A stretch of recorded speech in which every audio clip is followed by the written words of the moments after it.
Bom dia. Dando continuidade ao vídeo de ontem, em que eu mostrei a você que até idiotas conseguem ficar ricos, preciso lembrar que aqueles dois primeiros são dois idiotas mesmo. O terceiro, que foi o criador da Herbalife, ele não é um idiota, ele é apenas naive, como todo o povo americano, né? O povo americano é meio simplório. Ele só não percebe que é simplório porque ele não sai de lá, né? Ele acha que os Estados Unidos é o centro do mundo. Agora, quando ele sai de lá e conhece outras nações e vive nelas por algum tempo, ele percebe que as oportunidades aqui fora são muito maiores do que as que eles oferecem lá. Por quê? Porque lá eles têm racismo, têm preconceito, têm xenofobia e nem se dão conta disso. Só percebem isso quando saem de lá.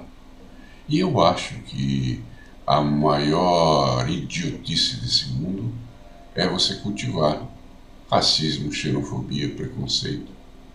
Porque justamente, como se diz, preconceito, né? É um conceito que você forma antes de você constatar o fato. Isso é idiotice. E se você pensar que mesmo aquele alemão de olhos azuis ou verdes é descendente dos negros da África, porque o fóssil mais antigo de Homo sapiens está na África, era uma mulher. Então, não existe raça. Se você verificar os telômeros do DNA, vai notar que não há nenhuma distinção entre as espécies humanas. Então, não existe esse negócio de raça, é besteira. Mas é uma idiotice que muitos praticam. E como ontem estávamos falando dos idiotas, vamos citar mais dois, aliás, né? E os dois americanos. Um deles era o Thomas Alva Edison. Esse cara contratou um gênio, que era o Nikola Tesla, que o ajudou a resolver os problemas que ele não conseguia resolver com a eletricidade. Ele prometeu um pagamento para o Tesla e não pagou. E graças ao povo americano adorar esse cara, nós pagamos muito alto a conta de luz.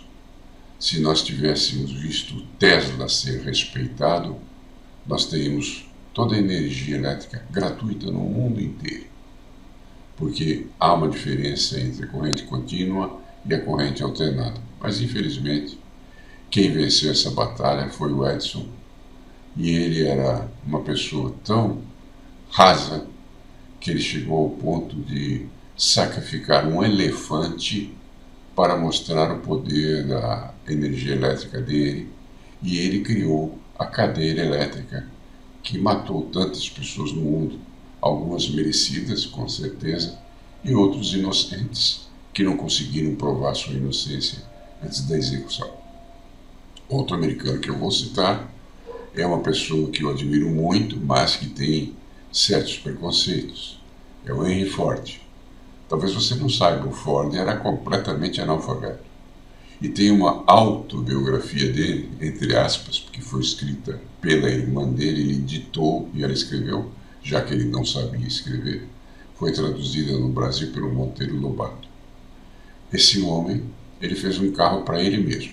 Então veja que ele era um gênio, ele era uma pessoa muito inteligente. O fato dele ser um idiota é porque ele tinha preconceitos, né? E ele é mais um dos que conseguiram sobreviver na vida, apesar de idiota. Ele era racista, tinha grandes preconceitos. Só que, veja bem, em termos mecânicos, ele criou o primeiro carro Ford. E quando ele terminou de criar o carro, alguém comprou o carro por 3 vezes o valor. Ele não queria vender. Ele falou: eu não fiz esse carro para vender, fiz para mim. Mas o cara falou: te pago 3 vezes mais do que você gastou. Aí ele aceitou e começou a construir outros carros com o dinheirinho que ele ganhou, ao invés de ser tão idiota quanto aqueles pobres que, ao ganhar o primeiro dinheiro, correm para comprar um celular, um tênis Nike, uma roupa diferente, né? Quando você deve investir em bens de produção, aqueles bens que trazem para você maior rendimento do que investir em bens de consumo, que são essas coisas que eu citei e muitas outras, né? Bom, aí o que acontece? Ele tinha muita competência apesar de analfabeto, o que prova que você, mesmo sendo analfabeto, pode ser rico. É fácil, basta você praticar aquilo que eu vou ensinar na mentoria. Você não precisa nem saber ler, né? Porque a mentoria é toda falada, ok? E se você quer outro exemplo, procure o Honda do Japão, que também era analfabeto. Esse cara, logo após a guerra, né, ele criou a primeira bicicleta elétrica, que mais tarde resultou nas motocicletas Honda e nos carros Honda. E ele era completamente analfabeto. E ele foi para a faculdade só para aprender algumas coisas que ele precisava. Entrou como ouvinte, já adulto, sentou-se na sala, prestou atenção no professor, usou o que o professor disse e é hoje, nem sei se ele está vivo ainda, mas ele foi um grande cidadão do Império Japonês. Que, por falar nisso, o Japão também é preconceituoso, também é racista e também é xenófobo. Isso é tão real que, se você estiver no Japão e tiver um filho, sendo você uma pessoa brasileira, mãe ou pai, tanto faz, eles não reconhecem a cidadania do menino. Você tem que reconhecer a cidadania do consulado brasileiro. E mesmo os rapazes aqui, descendentes de japoneses, os Nisei Sanseis, que vão para lá, eles são tratados com grande preconceito.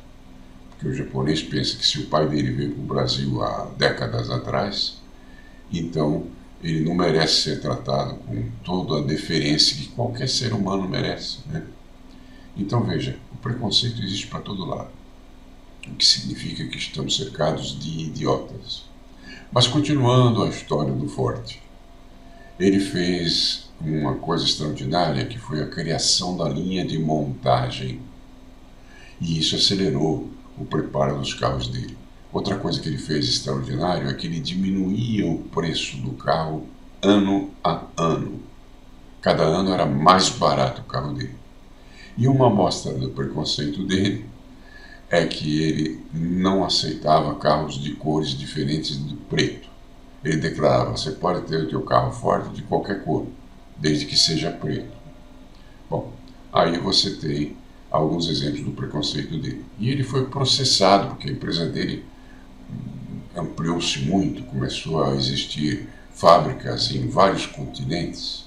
Ele foi um dos homens mais progressistas da época dele. E aí os acionistas da empresa dele o processaram, alegando que ele não podia administrar a empresa com essas ideias radicais que ele tinha, porque ele era analfabeto. E ele foi a julgamento. E ele venceu a causa.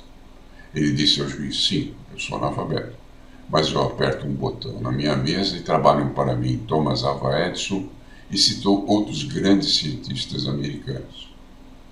Então, você aprendeu de uma vez por todas que, mesmo não tendo formação, mesmo não tendo informação, mesmo sendo racista e preconceituoso, ainda há chances de que você se torne rico. Basta você ter uma equipe e delegar funções de forma adequada e, pelo menos, procurar pessoas da sua equipe que sejam competentes no desempenho de suas funções. Então, termino aqui a minha pequena mensagem de hoje, que foi feita não para diminuir nenhuma raça nem nada, apenas para mostrar a você que todos nós, por menores que sejamos, por menos adequados que sejamos, temos a possibilidade de ficar rico, se aplicarmos aquilo que será ensinado na mentoria, que começa no dia 16. E você verá que você pode fazer a mentoria gratuitamente, obtendo uma bolsa, né? Isso não é para todos. As condições de bolsa estão expressas lá naquela página, que você pode visitar, porque nas próximas telas você terá alguns links. Você pode parar o vídeo, anotar o link e visitar as páginas. De cara você já ganha um livrinho. Quando você se inscrever na mentoria, você ganha outro livrinho. Você tem, se desejar, todas as informações em outro link que está nessas telas que estão a seguir. Obrigado pela sua presença, amiga. Se eu tiver tempo e disposição, amanhã terá você outra pequena mensagem ao iniciar do dia. Até lá, tudo de bom, tenha um excelente dia.